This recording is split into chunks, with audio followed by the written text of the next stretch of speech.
Hello and welcome back to Get Great at Maths. I'm here to help you pass your maths exam, so hit that like and subscribe button. We're going to look at keywords, key formulas and how to gain top marks. So let's get ready to get great at maths. We're going to look at the key facts that you need to know for GCSE when you're transforming graphs. And we're going to be specifically looking at trig functions today, but the key facts are exactly the same for any graph. So our first key fact we're going to be looking at is the graph of y equals f of x goes to y equals f of x plus a. Now if I think about the graph of y equals x squared, and then I translate that by a units in the y-axis, my new equation becomes y equals x squared plus a. So the original graph has been shifted up by a units. So we say that is a translation of a units parallel to the y-axis, or a translation of 0a, and we can write that as a vector. We could do a similar thing in the x-axis, so y equals f of x goes to y equals f of x minus a in brackets. So this time if I start off with the equation y equals x squared, putting it in brackets gives me y equals x minus a all squared. Now the new point that has just appeared, has been shifted across, so the x minus a, if you put this bracket equal to 0 and solve, you get a value of x equals a. So this is why it is shifted to the right this time. So my translation is a units parallel to the x-axis, or a translation of a0. So this moves in the x-axis. So these are our first two facts. Write them down, make sure you highlight them, and you make sure you know those exact facts for the exam.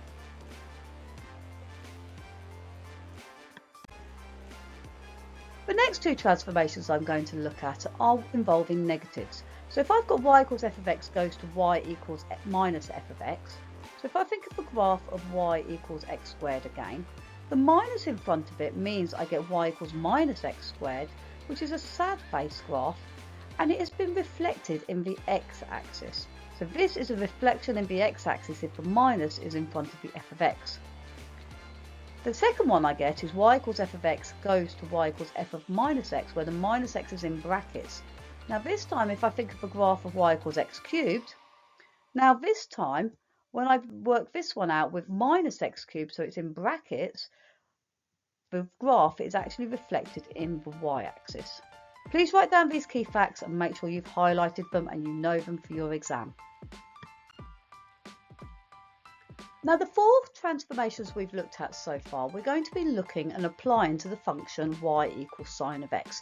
So have a go at drawing y equals sine of x, press pause and then press play when you've got an answer. Okay, so well done if you've drawn out the sine curve correctly. The key things that you need to know about the sine curve, you need to know that it starts at the point 0, 0. Okay, it comes up to a maximum at the point 91. It comes down back to the x-axis at 180, then it goes down to a minimum at -1 where we're at 270, then comes back to 0 at 360. They're the key facts you need to know for the sine curve. Now the centre of this curve is always about the x-axis in this case when I have got the function y equals sine x, and we're going to be looking at this centre line and seeing what happens to this centre line as I transform this function y equals sine x. Now in the top left hand corner up here you can see I've got the function y equals sine x that we've just drawn, and we're going to be looking at the trig function y equals sine x plus 2. And we're going to look at the transformation rules to see what happens to this sine x graph which is up in the top left hand corner, what happens when I add 2 to it at the end. Okay, press pause, then press play when you've had a go at drawing the new graph. Okay, well done if you managed to draw this. So what we've noticed is this now central line has shifted up by 2. So the plus 2 here on the end has shifted the whole graph up by 2. Now we could say that this is a translation of 2 units parallel to the y-axis, or I could write it as a translation of 0, 2. The next trig function we're going to draw is the function y equals sine x minus 1. So we're going to be looking at what effect this negative 1 has. Now we're always going to go back to the original graph that we started with, which was the y equals sine x function. So have a go at drawing out this graph of y equals sine x minus 1. See what happens when you draw it. Press play when you've got an answer. So this graph has now shifted down by 1. So you can see here now is my central line here, and it is down at minus 1. So the whole graph from where it was at the top has actually come down by 1. So every point has moved down by 1 point from where it was previously.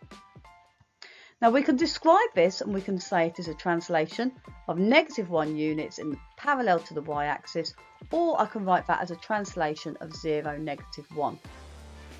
Now you would get 2, possibly 3 marks for this in the exam for being able to explain that there's a translation, how many units it is and what axis it is in, to give you the 3 marks or the 2 marks depending on what the question states. We're now going to look at a trig function where we've got brackets and we've got the value inside the bracket. So I'm going to look at y equals sine of x minus 45. Now this sine of x minus 45, we're going to relate it to the original graph y equals sine x. What happens now when I've got an x minus 45? Can you draw the new graph? Press pause, have a go at drawing the graph, press play when you're ready to see the answer. So the graph you should have drawn will be looking like this. Now the key fact on this is we've got a -45 here, which means that we've got a 45 at this point here. So my 0 line to start with, where the graph started from, was at 0. And instead of now being at 0, it's shifted across to 45. So the curve is starting from 45 this time, rather than starting from 0 at the front where it was initially. So initially the sine curve starts at 0, 0, but now the sine curve is starting at 45, 0. So that's what effect it's had. We say this as a translation of 45 units parallel to the x-axis, or we can write it as a translation of 45, 0. Again, this time I've got a function in the bracket, so I've got y equals sine of x plus 90. We're going to go back to the original sine curve, y equals sine x. What happens to the graph of y equals sine of x plus 90? Have a go at drawing the graph, press pause and then press play when you're ready to see the graph.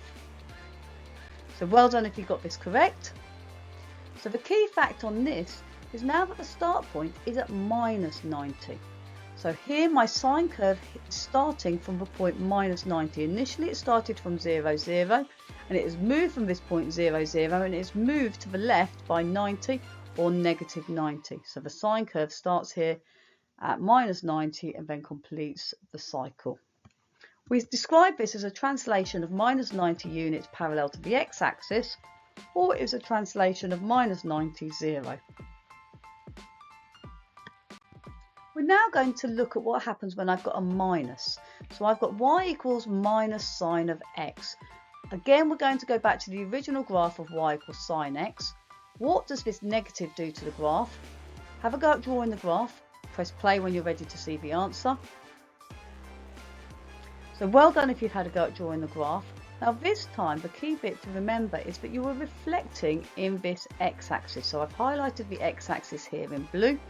So it's a reflection in the x-axis. That's what this negative here at the front does. So all you've got to do is take the curve that you had originally, and this original curve that looked like where the marker's going down here has been reflected in this blue line, and it just flips over. So it's a reflection in the x-axis. So you need to make sure you know what happens when you put a minus in front of the function.